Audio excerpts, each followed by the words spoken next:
What is the biggest difference between India's middle class around 10 to 15 years ago and today? Yeah, very, very important question. And I think all of us, we come from a middle class family, right? My dad retired from Indian Army. So I know that what you're talking about. And interestingly, if you look at what used to happen 10 to 15 years back was that we had lesser salaries, right? We did not have money to spend.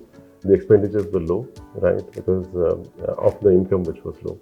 I remember 15 years back, if somebody used to talk about salaries, you'll see people talking about thousands of rupees I'm earning from this organization, right? Which has changed from thousands to lakhs and crores now. And we're talking about CTC. Yes. Right? That change has come in the last 15 years. Buying a LED TV or say buying a AC was a luxury. It has become a need for us now. Yeah? So it's a necessity for us now. And you look at the middle class, they have got everything in their home, right? And in fact, people who are in the lower middle class strata or lower than that also have got all these amenities with them now, which is something which has changed in this country. We have more money to spend. Yeah, we have more access to money, whether it is through loans, credit cards, or through the earnings that we have. And ultimately, what has happened is we have started understanding the importance of finance for our own benefits. So that's something which is changing, and really very happy to see that. But yes, what change we also need to see for the future is that how we actually plan for it. Because see, what happens is you might have a goal in life, and if this goal is not supported by a good plan, then you're going to struggle later on.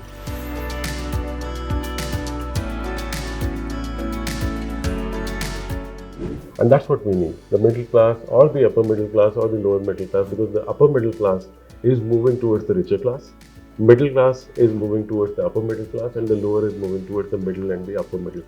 So India is graduating, which is a very happy sign, a positive sign for all of us. And I'm sure these people are the future of this country. We have got the youngest population in the world, average age is below 28.4. I can tell you that we are going to produce the world leaders of tomorrow, because most of the countries have got average age of above 50, right? So when they look forward to leaders, I think our younger population is ready to take up to that leadership position. And this younger population comes from the middle class with high aspiration, high passion, and good communication skills, and very good learning and education. So I'm sure that education is something which has actually changed it. And in fact, the good efforts being done by everyone, whether it is people of India or the government. And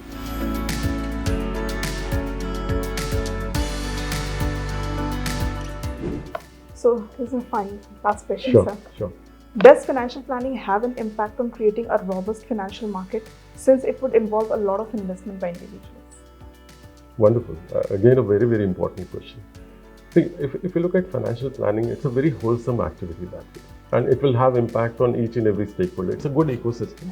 If we look at the ecosystem in this country, from customers to the markets to the regulators, right? Everybody is involved. There are mutual fund distributors, there are organizations who are giving the financial products. There are people who are there to help people at large, like the certified financial planner professional, right? So this particular ecosystem will definitely get impacted with financial planning, because once we start doing it, then we will see individuals moving ahead, coming ahead and actually investing in the markets, those who are not doing it right now. See, the 2 to 3% population needs to increase to a larger sum, and I think financial planning will create a pathway for that. The other thing is that when more people will invest money, we'll have more money to spend in the country. If you look at our monetary policy, which is prepared by the RBI, and the fiscal policy by the finance minister, practically what they are trying to do, the RBI wants to make the movement of money smoother, right? And it comes from where? From financial markets and the investments which come from the other places and the investments that we do, right? So they would like to change the money. So when we look at money, which is delta M, which is the change in money, which is based on the time scale and the way in which we look forward to the future, I think it will have a very clear-cut impact, a positive impact on the financial markets of tomorrow. So our efforts and activities will have a good impact on each and every individual. And I'm sure what we want to do is that, yes, through a good financial plan and a good education towards financial planning, we would like to help people and ensure that we are able to impact lives for the future. Thank you. Thank you so much, sir, for talking to us. Thank you for inviting me. Thank you. Have a wonderful day ahead. Thank you.